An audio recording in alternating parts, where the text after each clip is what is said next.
ኢትዮጵያዊቷ የካህኑ የዮቶር ልጅ ወይም ደግሞ ዮቶር አብ የሚባለው ሲፓራ ከሙሴ ጋር ጋብቻን የፈጸመች ኢትዮጵያዊ ሴት ናት።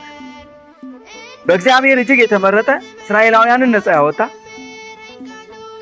ከእግዚአብሔር ጋር ከ513 ጊዜ በበለጠ ፊት ለፊት የተነጋገረ ክቡደ መዝራኢት የተባለ የታመነ የተወደደ የእግዚአብሔር ነብይ ያገባው ኢትዮጵያዊቷን ሴት ነው።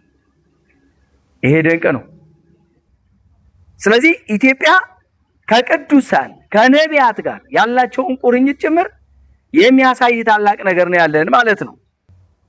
ሙሴ ሕዝበ እስራኤልን እየመራ ከግብጽ ካወጣቸው በኋላ ለአመራር በተቸገረ ጊዜ ካህኑ ዮቶር የሷ አባት የሲፓራ አባት ኢትዮጵያዊው ካህን ዮቶር ለሙሴ የአመራር ጥበብን እንዳስተማረው ደግሞ እነዚህ ኢትዮጵያውያን ምን አይነት ሰዎች ናቸው? እነዚህ ኢትዮጵያውያን ምን አይነት ሰዎች ናቸው? ምን አይነት ጥበበኞች ናቸው? ምን አይነት የአስተዳደር ብቃት ያላቸው ሰዎች ናቸው? ህዝቧ በውስጧ የሚገኘው ህዝብ ደግሞ ለእግዚአብሔር ምን ያክል ቅርብ ነው? ያው ከቅዱሳን ጋር ከነቢያት ጋር ጋብቻን እስከመፈጸም ድረስ የተመረጡ ለእስራኤላውያን መሪዎች የአስተዳደር ጥበብን የሚያስተምሩ ምን አይነት የተመረጡ ህዝቦች ናቸው? አባ ተስፋ የሚባሉ መነኩሴ እስካይ የዙናን መድኃኔዓለም ያገለግሉ የነበሩ አባት መነኩሴ ናቸው። የሚተኙት መሬት ሰሌን ላይ ነው፣ ምንጣፍ ላይ ነው። የሚበሉት ባቄላ ነው። የሚኖሩት እጅግ ጠባብ በሆነች ክፍል ውስጥ ነው። ነገር ግን በቤታቸውና ቤታቸው ሲጠብ በሌላ ቦታ ያስቀመጡት በትንሹ ወደ 37000 መጽሐፍ ነበራቸው። 37000 መጽሐፍ ማለት ደግሞ ይሄኛ እንደምናያት አሁን ዛሬ ተጽፎ ገበያ ላይ እንደሚቀርቡት አይነት መጽሐፎች አይደሉም። ጥራዛቸው ወፍራም የሆኑ ማለት ነው። እንደ ኢንሳይክሎፒዲያ ያሉ እንደመሳሰሉት አይነት መጽሐፎች ማለት ነው። ወይም እንደ ስንክሳር የሚያካክሉ ማለት ነው። የዚህን አይነት ወደ 37000 መጽሐፍ ነበራቸው። ወደ 14 ቋንቋ የሚችሉ ናቸው። ከሀገር ውስጥም ከውጭም እኛ አባት መነኩሴ ናቸው። ካነበቧቸው መጽሐፍቱ ውስጥ ግን ፈረንጆቹ ስለ ኢትዮጵያውያን ከጻፏቸው ውስጥ አንዱ እጅግ የሚገርመው ነገር የኢትዮጵያውያን ጥበባቸውም ፍልስፍናቸውም ኪነ ህንጻቸውም ኪነ ጥበባቸውም ብዙ ነገሮች እጅግ የሚያስደንቁ በመሆኑ እግዚአብሔር የቀረቡ አምልኮተ እግዚአብሔር ላይ የተሰማሩ በእግዚአብሔር የተወደዱ የሚገርሙ ሰዎች ናቸውና ምን ብለው ሰየሟቸው? እነዚህ ኢትዮጵያውያን አሉ እርኩሳን መናፍስት ናቸው። ደገሙልኝ፣ ምንድን ነው ያሏቸው? ሌሎቹ ደግሞ ምን አሉ? አይ ኢትዮጵያውያን እርኩሳን መናፍስት አይደሉም፣ ቅዱሳን መላእክት ናቸው። ስለዚህ ለኢትዮጵያውያን ከመጨረሻው አስቀያሚ እስከ መጨረሻው የሚያምር ስያሜ ድረስ ተሰጥቶናል። መጽሐፍ ቅዱሱ በሚገርም ሁኔታ ከእስራኤላውያን የተለዩ የኢትዮጵያውያን ማንነቶችን ነው የሚያስቀምጥልን። ዮቶር እንደ አብርሃም ሁሉ እንግዳ በመቀበል ከስድስቱ ቃላተ ወንጌል አንዱን በመፈጸም የወንጌል ምሳሌ የሆነና በእግዚአብሔር ፊትም በቅድስና ይኖር እንደነበረ ታሪኩ በሚገባ ያስረዳል።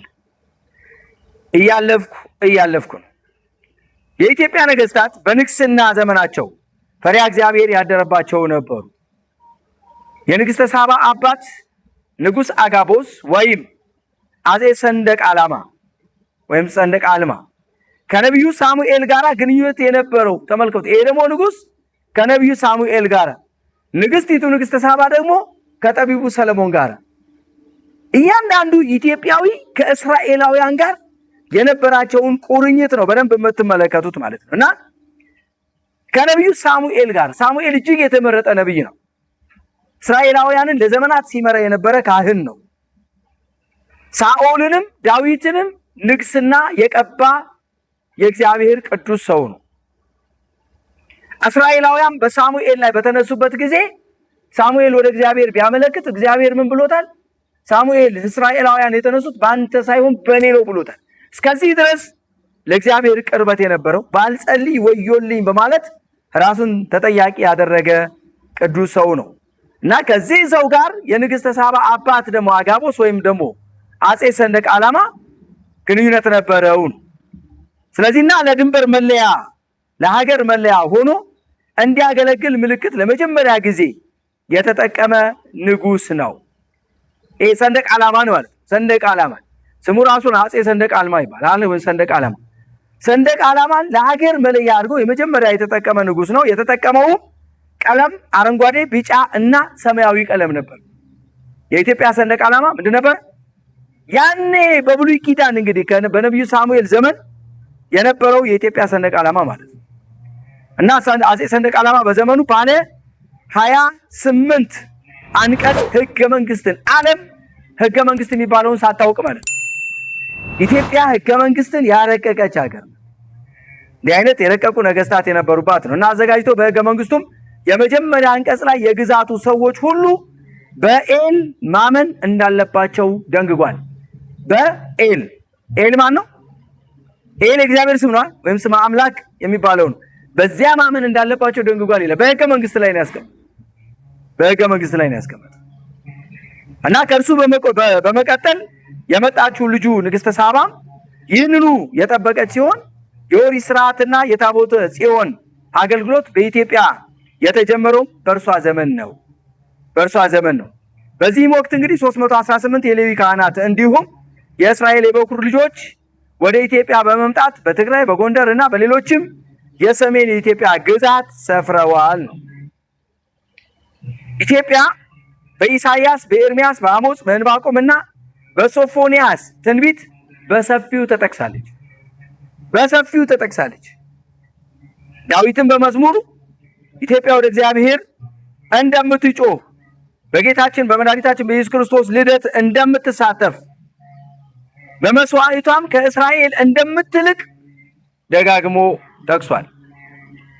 ይህች እንግዲህ በአበውና በነቢያት ትንቢት ስለ ደገኛ ሃይማኖቷ የተመሰከረላት ኢትዮጵያ በአዲስ ኪዳንም ለፈጣሪዋ ልደት እጅ መንሻ ከማቅረብ አንስቶ የአዲስ ኪዳን መስዋዕትን ለመሰዋት የቻለች ብሉይን ከአዲስ አስተባብራ የምትገኝ ሀገረ እግዚአብሔር ተብላለች። እንግዲህ ኢትዮጵያ እንዲህ ናት። እኛም ኢትዮጵያውያን ነን። ዛሬ ኢትዮጵያ ያለችበትን ደረጃ አይደለም ማየት። በጣም ልትኮሩ፣ በጣም ልትመኩ፣ በጣም ልትደነቁ የሚገባችሁ በቀድሞ ታሪኳ ነው። ነገር ግን የቀድሞ ታሪኳ ይጠፋል ወይ? አይጠፋም። ሊያጠፉ የሚሞክሩ ይጠፋሉ እንጂ የቀድሞ ታሪኳ አይጠፋም። የሚጠብቃት ማን ስለሆነ አትጠራጠሩ። በዚህ ዘመን የተነሳ ትውልድ የላሸቀ ትውልድ ቢሆንም ክብሩን ያላወቀ ከእግዚአብሔር የተጣላ ራሱን አዋርዶ የተቀመጠ ትውልድ ቢሆንም ኢትዮጵያ ግን ከፍታዋ ለዘላለም ይኖራል። እንድታውቁት ይህች ኢትዮጵያ የእግዚአብሔር ቃል ኪዳን ያላት ሀገር ናት። ታቦተ ጽዮን ያለችባት ሀገር ስለሆነች እንደ እሳት ትፋጃለች። ቅዱስ መስቀሉ ያለባት ሀገር ስለሆነች እንደ እሳት ትባላለች። የእግዚአብሔር የደሙ ጽዋ ያለባት ምድር ስለሆነች አጋንንት አይችሏትም። ስለዚህ በየትኛውም ዘመን ምንም አይነት ጥፋት ይሞክሩ ይጠፋሉ እንጂ ኢትዮጵያ ምንም አትሆንም። የመውጊያ ብረት ናት። መጽሐፉ እንደሚለው የመውጊያውን ብረት ብትቃወም ለአንተ ይብስብሃል ነው የሚለው። ስለዚህ ጠላቶቿ ይደቃሉ፣ እሷም ታደቃቸዋለች። ኢትዮጵያ ደግሞ እግዚአብሔር ኢትዮጵያን ከፍ ያረጋታል። ምንም ጥያቄ የለውም። ለምን? ከእስራኤላውያን ጋር እንኳን አወዳድሮ ብዙ ነገር ስለተናገረላት ማለት ነው። እና ስለዚህ በሃይማኖቷ ብሉይ ኪዳንን እንደተቀበለች ሁሉ አዲስ ኪዳንንም ከሁሉ አስቀድማ ተቀበላለች። አሁንም ኢትዮጵያን ልዩ የሚያደርጋት ሌላው ነገር ደግሞ በጣም ልብ በሉ፣ እስራኤላውያን የብሉይ ኪዳን ሃይማኖት ተከታዮች ናቸው። በብሉይ ኪዳን ለእግዚአብሔር የነበራቸው ስፍራ ከፍ ያለ ነው። ለእግዚአብሔር የነበራቸው ስፍራ ከፍ ያለ ነው። እጅግ ተሰሚዎች ነበሩ። ቢሆንም ግን በየዘመናቱ እግዚአብሔርን የሚያስከፉ ህዝቦች ነበሩ። በየዘመናቱ እግዚአብሔርን የሚያስከፉ የሚያስቀይሙ እግዚአብሔርን የሚያሙ ደስ የማይሉ ተግባራትን የሚፈጽሙ ሰዎች ነበሩ። ስለዚህ እግዚአብሔር ሁልጊዜ ከእስራኤላውያን ጋር ይጣላል፣ መልሶ ምሕረት ያደርግላቸዋል። ይጣላል፣ መልሶ ምሕረት ያደርግላቸዋል። በመጽሐፍ ቅዱስ ታሪክም ይሁን በየትኛው እግዚአብሔር ከኢትዮጵያውያን ጋር ተጣላ የሚል ታሪክ አንድም አናገኝም። ስለዚህ ኢትዮጵያን እግዚአብሔር እንዴት ከፍ እንዳደረጋት እንደሚጠብቃትም በኪደተ እግሩም እንደባረካት ዋልድባን የመሰለ ገዳምም እንደመሰረተላት ቅዱሳን አባቶችን በዚያ ቦታ ላይ እንደሚወጡ የሚያሳየን ብዙ ነገር አለ። ስለዚህ ኢትዮጵያ ነፃነቷን አንድነቷን አክብራ አስከብራ የቆየች ለውጭ ወራሪም አልመች ያለች በሃይማኖቷና በታሪኳ የተከላከለች ወይም ደግሞ እየተከላከለች ያለች ታላቅ ሀገር ናት። ሃይማኖተኛ ናት። ማንኛውም የሃይማኖት ሰባኪ ወደ ኢትዮጵያ ለመምጣት ምክንያት አልነበረውም። ምክንያቱም በእግዚአብሔር አስቀድማ የተጎበኘች በነቢያት የተባረከች ካም፣ ሴም፣ ያፌት የሚባሉ የጎበኟት ከዛ በኋላም ኢትዮጵያውያኑ ራሳቸው ከብሉይ ኪዳኑም ከአዲስ ኪዳኑም እየተማሩ እየመጡ የሚያስተምሯት እጅግ የተባረከች ሀገር ስለሆነች ሌላ መናፍቅ መጥቶ ኢትዮጵያ ማስተማር አልቻለም፣ ክፍተትም አላገኘም። በመጡበትም ጊዜ እየተረቱ ይመለሱ ነበር። ለምሳሌ በአፄ ቴዎድሮስ ጊዜ መናፍቃን መጥተው ነበር። ለምን መጣችሁ ብለው ሲጠይቋቸው ኢትዮጵያን ወንጌል ለማስተማር ነው። እኔ ወንጌል የሚያስተምረኝማ ሞልቷል ሀገሬ ላይ፣ እናንተ ኢትዮጵያን ማስተማር አትችሉም፣ ወንጌል ያልደረሰበት ቦታ ላይ ሂዱ ብለዋቸዋል። በየተለያዩ ዘመናት በአፄ ዮሐንስም በመሳሰሉትም መጥተው ነበረ፣ ግን እየተዋረዱ ተመልሰዋል። እንደውም መጨረሻ ላይ ብዙ ክርክር በሀገሪቱ የገጠመበት ሁኔታም አለ። አልፌኑስ መንደስ እነ ጴጥሮስ ፖኤስ የሚባሉ መናፍቃን መጥተው የቅባትና ጸጋ ትምህርትን ለማስተማር ሞክረው ኃይለኛ ክርክር ተካሂዶ ተረተው ተሸንፈው ከሀገራችን የተባረሩበት ሁኔታ አለ። እንደውም አሉ ንጉሱ የኢትዮጵያን አፈሯን እንኳን ይዞ መሄድ አይችልም፣ ስለዚህ ቀይ ባህር ላይ ስትደርሱ ጫማውን አጥባችሁ ሸኙት ነው ያሉት ንጉስ። አፈሬን እንኳን ይዞ እንዳይሄድ እስከዚህ ድረስ የተዋረዱ ነው። ስለዚህ ኢትዮጵያ በማንም አልተደፈረችም። ዛሬ ግን ነገስታቱም ችግር ያለባቸው ስለሆነ ከደርግ ዘመን ጀምሮ እግዚአብሔር የለም የሚሉ ስለመጡ ምንም ማድረግ አልተቻለም። ብዙዎች እንደፈለጉ የሚፈነጩበት ጊዜ ደርሰናል ማለት። ቢሆንም ግን እነዚህም እንደ ሳትራት ይበላሉ፣ አገሪቱ ትቀጥላለች፣ እነሱ ያልፋሉ። ስለዚህ ሃይማኖተኛ ናትና ማንኛውም የሃይማኖት ሰባኪ ወደ ኢትዮጵያ ለመምጣት ምክንያት አልነበረውም። ይልቁኑ ሐዋርያው ማቴዎስ ወደ ኢትዮጵያ መጥቶ እንዳስተማረ ይነገራል። ተቃራኒ አይደለም፣ የኦርቶዶክስ ተዋህዶ አማኝ ስለሆነና የክርስቶስ ወንጌላዊ ስለሆነ መጥቶ አስተምሮ ተመልሷል ይላል ታሪክ። እንደዚህ ይናገራል። በጣም የታደልነን ወንጌላዊ ማቴዎስ ኢትዮጵያን ረግጦ አስተምሮ የሚናገሩት አለ። ሌላም በርተሎሜዎስም እንደመጣ ይናገራሉና እንዲህ አይነት እድለኞች ነን። ይሄ ለመባረክ የመጡ ጳጳሳት ናቸው እነዚህ። ስለዚህ በዚህ የነጻነት ጊዜዋ ከባዕድ ያልተቀላቀለ ኢትዮጵያዊ ባህል ያላት ናት። አሁን ስትመለከቱ የኢትዮጵያ ባህል ከባዕድ ጋር የተቀላቀለ ነገር የለውም። ክርስቲያኑ ማህበረሰብ የሚፈጽመው ባህል በሙሉ ከመጽሐፍ ቅዱስ ጋር የተገናኘ ነው። ማንኛውም ኢትዮጵያዊ በየትኛውም ዓለም ቢጓዝ በራሱ ስም የሚጠራ በራሱ ትውፊትና ሃይማኖት የሚመራ ይህች ሀገር በስልጣኔና በነጻነት የኖረች የራሷ ፊደል ያላት እና በሌላ ዓለም የጠፉ መጻሕፍት ሳይቀሩ የሚገኙባት የምትገርም የምስጢር መዝገብ ማከማቻ ናት። ለምሳሌ መጽሐፈ ሄኖክ፣ መጽሐፈ ኩፋሌ፣ እነዚህ በልዩ ሁኔታ ኢትዮጵያ ውስጥ የሚገኙ መጽሐፍት ናቸው። በአብዛኛው የ80 አሃዱ መጽሐፍ ቅዱስ ክፍሎችና የእስራኤላውያን ታሪክ ሳይቀር በኢትዮጵያ ውስጥ ይገኛል ማለት ነውና ይሄ በጣም ታላቅ ጸጋ ነው። ኢትዮጵያውያን ባህል ከመጽሐፍ ቅዱስ ጋር የተገናኘ ነው። ለምሳሌ አለባበሳችንን ስንመለከተው መስቀል ልብሳችን ላይ አለብን፣ ንቅሳት ሰውነታችን ላይ አለ፣ የአሁኑ ትውልድ ንቅሳት አይፈልግም። አለመፈለጉም ጥሩ ነው። ምክንያቱም የሚነቀሰው ንቅሳት ጥሩ ስላልሆነ ታቱ የሚባለውን ነገር ስለሆነ የሚነቀሰው ቢቀርበት ይሻላል። የቀድሞዎቹ ግን እናቶቻችንና አባቶቻችን በግንባራቸውም ላይ የሚነቀሱት መስቀል ነው፣ በእጃቸውም ላይ የሚያደርጉት መስቀል ነው። ስለዚህ ያ ከመጽሐፍ ቅዱስ ከሃይማኖት ጋር የተገናኘ ነው ማለት ነው። አለባበሳቸው የሀገር ፈትል ነው፣ በጥጥ የሚሰራ ነው። ከዛ ቀሚሳቸው ላይ ከፊት መስቀል ያደርጋሉ፣ ከኋላ ጥበብ ያደርጋሉ። ያ ማለት ሃይማኖቴ ከዚህ ዓለም ጥበብ ቅድሚያ የሚሰጠው ነው ብለው የሚመሰክሩ ነው። እና የአሁኖቹ እናቶች ጥበብ ሙሉ ቀሚስ ጥበብ የሚያደርጉት ትክክል እንዳልሆነ እንድታውቁት። ሙሉ ዙሪያው በሙሉ ጥበብ አይደረግም። ከፊት ለፊቱ ባዶ ይደረጋል፣ ግማሹ ድረስ ማለት። ከዛ መስቀል ነው የሚወርድበት፣ ከዛ በኋላ ጥበቡ ከኋላ ነው ማለት። ሃይማኖቴ ከፊት የዚህ ዓለም ጥበብ ከኋላ ማለት። ይሄ ሁለተኛው። ሶስተኛው እያንዳንዱ የዓመት በዓል አከባበራቸው ለምሳሌ ድፎ ዳቦ ሲጋገር፣ እንጀራ ሲጋግሩ ሁሉ ነገር የሚጋግሩት በሶስት ጉልቻ ነው። ዛሬ ኤሌክትሪክ ምጣድ መጥቷል። ብዙ ነገሮች እየተዛቡ ነው ያሉት፣ ይዛቡ። ግን የቀድሞቹን የእናቶችን ጥበብና ታሪክ ባህላቸውንም ጭምር ስንመለከተው ሶስት ጉልቻ ማለት የሥላሴ ሶስትነት፣ ምጣዱ አንድ መሆኑ የሥላሴ አንድነት፣ ከዛ ህብስቱ ወይም እንጀራው በዛ ላይ መጋገሩ ህብስተ መና የተባለው መድኃኒተ ዓለም ኢየሱስ ክርስቶስ ሰማያዊው እንጀራ ያንን ያመላክታል። አክምባሎ ከላዩ ላይ መደፋቱ ደግሞ የእመቤታችን ዘላለማዊ ድንግልና በድንግልና በማህፀኗ ህብስተ መና የሆነውን ኢየሱስ ክርስቶስን ለመያዟ ለመሸከሟ ምሳሌ የሆነ ነው ማለት ነው። ከሶስቱ አካላት ይላል። ሶስቱ ጉልቻዎች ከሶስቱ አካላት አንድ ከሆኑት ከነሱ አንዱ ወልድ ኢየሱስ ክርስቶስ ያ እሳተ መለኮት ያቃጥላል። እሳቱ ምጣዱ ያቃጥላል፣ ይግላል። ያ እሳተ መለኮት የድንግል ማርያምን ስጋ መዋሃዱን ያሳያል። አክምባሎ ዘላለማዊ ድንግልናዋ ነው እና እነዚህ ነገሮች በደንብ አድርጎ መያዝ ያስፈልጋል ነው። ባህሏን ከሃይማኖቷ ጋር ለይተን ማናይበት ሌላው ምንድነው? ድፎ ዳቦ ተጋግሮ ታያላችሁ አይደል? ድፎ ዳቦ ተጋግሮ ሲቆረስ እንዴት ነው የሚቆረሰው? ተገልብጦ ነው አይደል? ለምንስ? የማን ምሳሌ?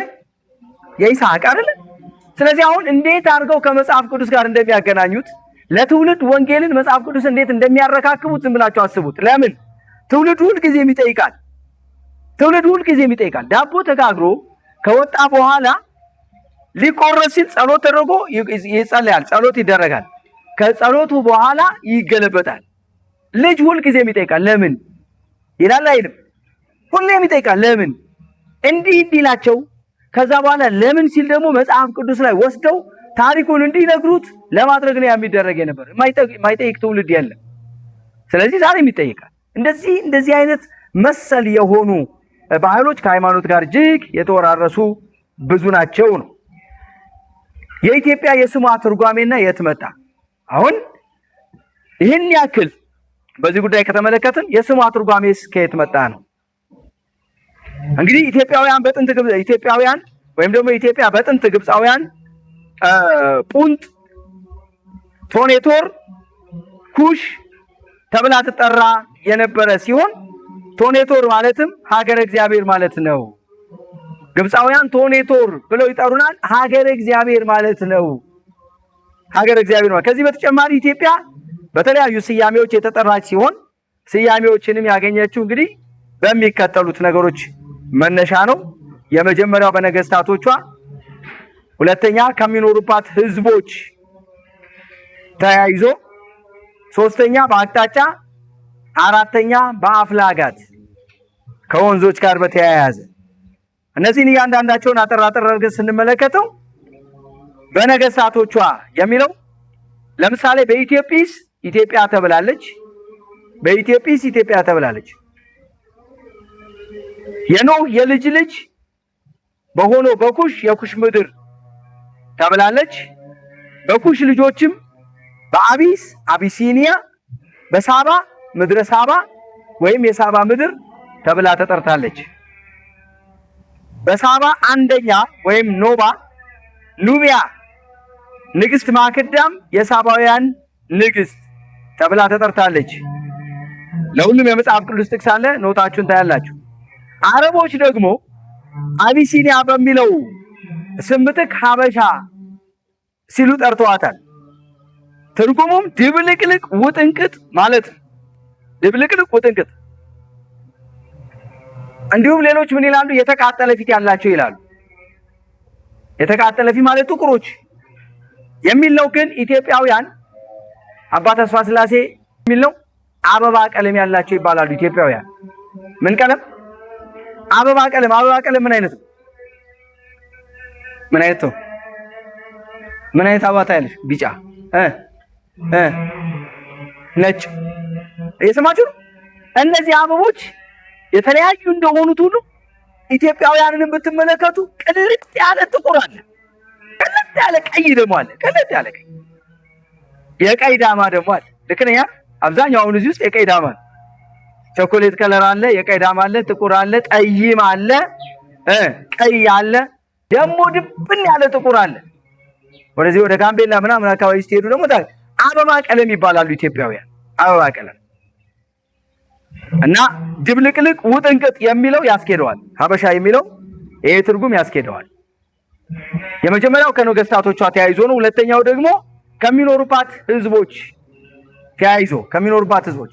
ስለዚህ በኢትዮጵያ የሚኖሩ ሳባውያን ይባላሉ። ሳባውያን ይባላሉ። ኢትዮጵያ ምን ትባላለች? የሳባ ምድር ትባላለች። የሳባ ምድር። ምድያማውያንም ይገኙባታል። ስለዚህ የምድያም ምድርም ትባላለች። የምድያም ምድርም ትባላለች። አሁን ካህኑ ዮቶር የነበረው በምድያም ነው። ምድያም ኢትዮጵያ ግዛቷ እጅግ ሰፊ ስለነበረ በምድያም የነበረው ዮቶር ነው ካህኑ። እና ሙሴም የመጣው እዚች ምድር ላይ ነው። ተመልከቱ፣ አሁን ኢትዮጵያዊቷንም ያገባው እዚች ምድር ላይ ነው። የኢትዮጵያ ምድር ሰፊ ስለነበረ ሌላው አሁንም እንደዚሁ የአክሱም ግዛት የዛሬዋ ኢትዮጵያ ማዕከል ያደረገ ነበርና በዚህም አክሱም ተብላ ተጠርታለች ኢትዮጵያ። አክሱማውያንም ተብለናል።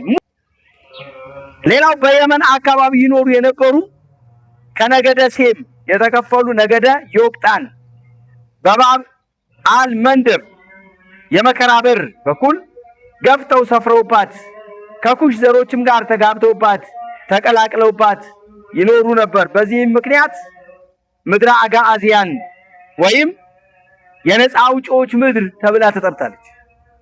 ምን አልኳችሁ? የነፃ አውጪዎች ምድር። የሚገርም እኮ ነው። ኢትዮጵያውያን ነፃ አውጪዎች ተብሎ ተጠርተዋል። ነፃ አውጪዎች እነማንን?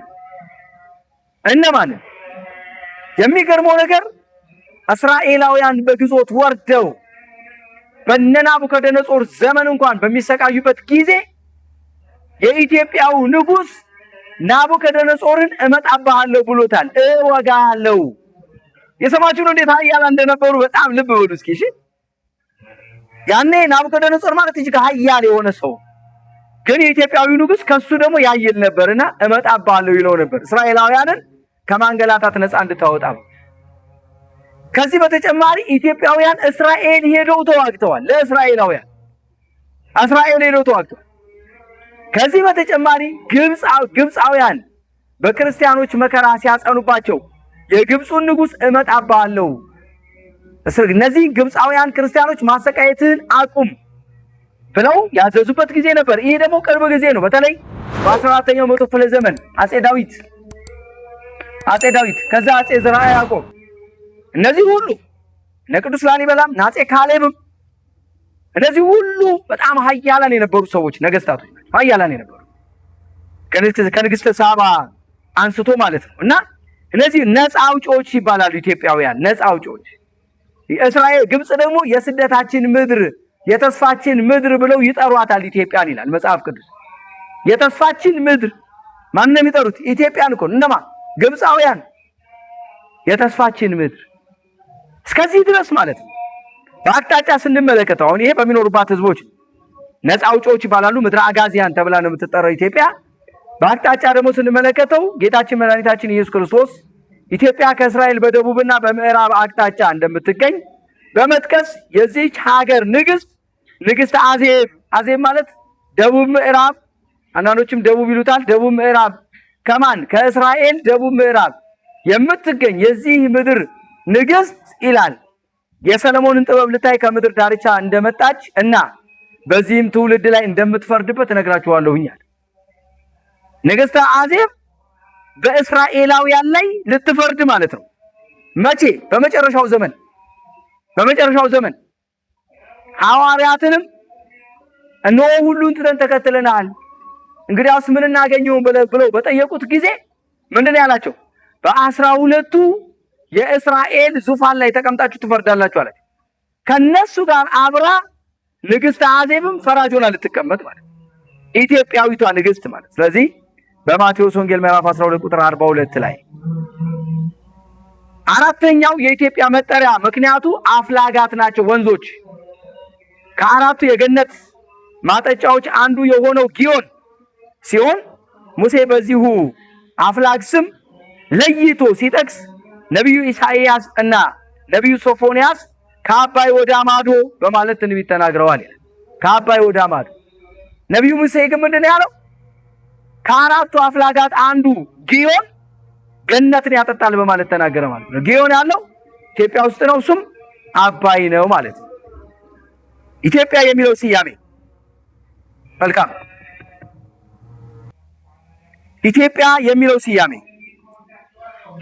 ስያሜ ስንቀጥል ቀደምት ኢትዮጵያውያን የዚህን ስም የት መጣ ሲናገሩ ለኩሽ ሁለት ስሞች ነበሩት። እነዚህም ኩሽ እና ኢትዮጵስ ሲሆን ኢትዮጵስ በሚለው ስምም መነሻነት ኢትዮጵያ ተብላ ተጠርታለች ይላሉ። እንደ ብፁዕ አቡነ ጎርጎርዮስ ገለጻም በዚህ ስም የመጠራቷ ሁለተኛው አመክንዮ ምክንያት ደግሞ በግሪኩ ኤቶስ ዋኢ ማለት ነው። ኤቶስ ማለት ኦፕ ማለት ሲሆን ደግሞ ኦፕ ማለት ደግሞ ሲስ ማለት ነው። ስለዚህ ወይ ገጽ ወይም አራያ ማለት ነው። ስለዚህ ሁለቱ ቃላት ሲጣመሩ ኢትዮጵያ የሚለውን ስም ያመጣሉ። ኢትዮጵያ የሀገሪቱ በረሃማነትን ያመለክታል ማለት ነው። ቃጠሎ ምናምን የሚለው የሀገሪቱን በረሃማነት ያመለክታል ነው። ኢትዮጵስ ቢል ደግሞ የህዝቧን ማንነት ወይም ምንነት ያመለክታል ነው።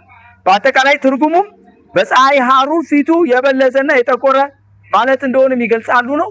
የሀገሪቱ ያለችበት ቦታ ሙቀት እንደሆነ ለማሳየት ነው። በተጨማሪም የኢትዮጵያው አባት ኩሽ በሞተ በ2450 ዓመት በ284 ከጌታ ልደት በፊት መጽሐፍተ ብሉያት ከዕብራይስጥ ወደ ጽር የመለሱ ሰባው ሊቃናት ወይም ሰባው ሊቃውንት ሙሴ ኩሽ እያለ በዕብራይስጥ ብሉይ ኪዳን የጻፈው ኢትዮጵያ በሚል ለውጠውታል ይላል። ሰባው ሊቃውንት ሙሴ ኩሽ ያለውን ምን እያሉ ለወጡት? ኢትዮጵያ እያሉ ለውጠውታል። ስለዚህ የኢትዮጵያ ስያሜ ከዚህ ሁሉ የመጣ ነው። ኢትዮጵያን የቤተ ክርስቲያን ታሪክ ጸሐፊዎች እንግዲህ እነዚህ አሁን ሁለቱ ልናይ ነው። ኢትዮጵያውያንና ትውልደ ሙላዳቸው ከውጪ የሚለውን ነገር ልናይ ነው።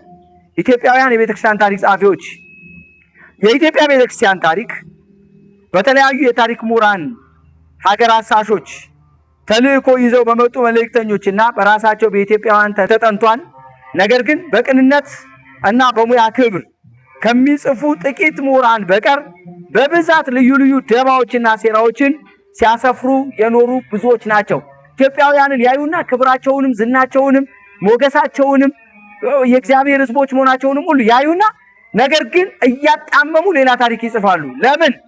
የእነሱን ሀገር ከፍ ለማድረግ ኢትዮጵያን ዝቅ ለማድረግ ለኢትዮጵያውያን ልዩ ክብር ከሰጡ ሀገራቸው ዝቅ ያለች ልትሆንባቸው ስለሚሆን፣ ስለዚህ እንግሊዛውያን ታሪክ ጸሐፊዎች ለኢትዮጵያ ክብር ሰጥቶ አልጻፉም። ስፔናውያን ታሪክ ጸሐፊዎች ለኢትዮጵያ ክብር ሰጥቶ አልጻፉም። የተለያዩ ሀገራት ስለዚህ በትክክለኛው ከህሊናቸው ደግሞ ተነስተው የጻፉ ደግሞ በርካታ ጸሐፊዎች አሉ። በቤተክርስቲያን ታሪክ ውስጥ በዋናነት ከሚጠቀሱት የቤተክርስቲያን ታሪክ ጸሐፊዎች መካከልም ሁለቱን ቀጥለን እንመለከታለን። የመጀመሪያው ብፁዕ አቡነ ጎርጎርዮስ ናቸው። ሁለተኛው አለቃ እያሌው ታምሩ ናቸው። እንግዲህ እነዚህ ኢትዮጵያውያን ጸሐፊዎች ናቸው። ኢትዮጵያ በታሪክ ሰዎችና በፈላስፎች ለምሳሌ ሆሜር የተባለ ቅድመ ልደተ ክርስቶስ ስንት ዓመት? 800 ዓመት ቅድመ ልደተ ክርስቶስ አካባቢ የነበረ የታወቀው ግጥም ገጣሚና የግሪኮች ባለቅኔ ሆሜር ያው የግሪኮች ባለቅኔ ነው፣ የታወቀ ታሪክ ጸሐፊ ነው እና ገጣሚ ነው። ስለ ኢትዮጵያና ስለ ኢትዮጵያውያን ብዙ ተናግሯል። ስለ ኢትዮጵያውያን ሲናገር ምን አለ? ኢትዮጵያውያን በጉልበት ኃያላን በውበት የተደነቁና በጠባይ ጭምቶች እና ትህትናን የተሞሉ ናቸው በማለት ገልጿል። እንግዲህ የሚኖሩበት አካባቢ የምድር ዳርቻና ፀሐያማ መሆኑንም ጭምር ተናግሯል።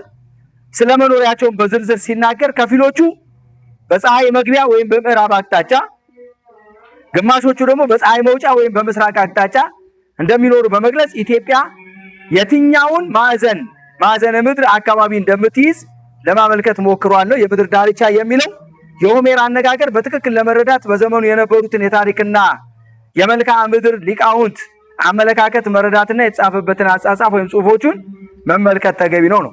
ከግብጽ ደቡብ እስከ ህንድ የሚደርሰው አካባቢ በጊዜው የመልክዓ ምድር ግንዛቤ የምድር ዳርቻ መሆኑን ነበረ ሆሜር ሲተርክ የነበረው ማለት ነው።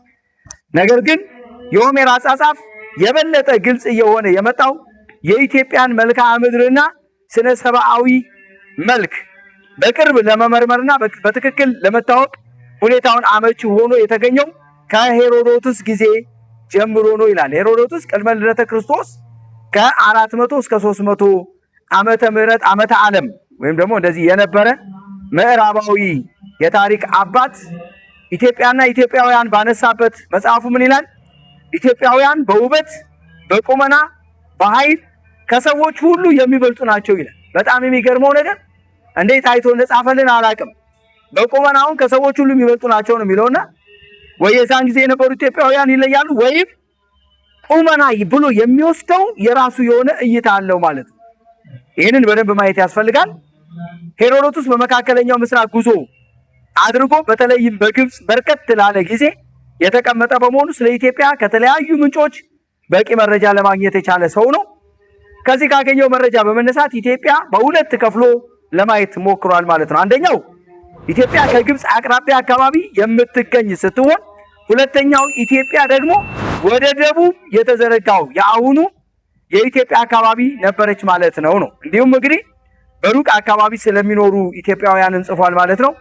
በዚህ ጽሑፉ እነዚህ ኢትዮጵያውያን የሚኖሩበት ሩቅ ሀገር ከግብጽ ደቡብ መለስ የሚገኝና ቀይ ባህርን ተከትሎ የሚሄድ አካባቢ እንደነበረ፣ እነዚህም ኢትዮጵያውያን የኑሮ ዘዴ ሲገልጽም የእድሜ ባለጸጋዎች፣ አሳ ተመጋቢዎች እንደነበሩ ጭምር ያስቀምጣል ማለት ነው።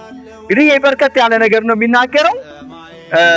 ምዕራፍ 1 በዚህ ይጠናቀቃል። ይሄን ያክል ካየን ይበቃናል። እግዚአብሔር አለ በዓለሙ ሁሉ እኛን ያበጃጀ ባራያው በአምሳሉ